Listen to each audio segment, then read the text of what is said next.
Okay, now, speaker schoolies. One of the things that I think kind of differentiates a good commercial speaker from perhaps not such a good commercial speaker is the ability to talk about money. When you start to speak and you speak more, you start talking about quite considerable amounts of money. Yet I find a lot of speakers are very, very awkward when it comes to having the money conversation. And you will find that the biggest leap, the hardest leap, is to go from being a free speaker to being paid. My first speaking job, I think, was like $250, and I thought it was the best thing since sliced bread.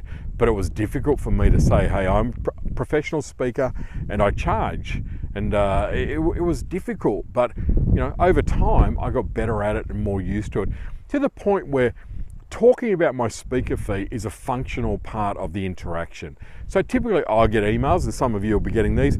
Andrew, can you tell me how much you charge for a keynote presentation? Now I don't really like to just go back with a quote and a number. I like to have a conversation with the client, find out a bit more about what it is that they want, get a bit more detail, and strike up and build up a bit of a relationship.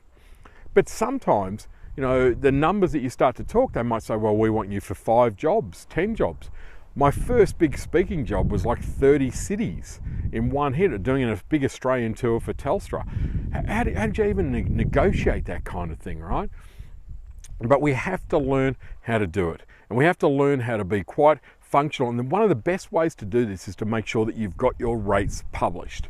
And what I mean by that is you've got your 2023 or 2024 or 2025 rates printed, or on a sheet at least, that you can email through, but it showcases this is what I charge, this is what my rates are, and you stand behind them. Like if you were selling shirts in a shop, someone wouldn't walk in and say, well, how much is that? And then you start a negotiation, like it's got a price. So should your speaking, and that's where you should be coming from. Now, I'll talk a lot more about discounting and all those other things, because they're the kind of things that come to haunt us as speakers, right? But as a bare minimum, I would love you to be getting more comfortable with having conversations about money as a speaker. That's the place to start, and being okay with talking to a client and asking, for probably more than you've asked for up until this point. Okay, not being comfortable about talking about money is going to cause us grief in the long run. So you may as well get used to it now. All right, thanks. Hope you found this helpful, and thanks for being a part of Speaker School.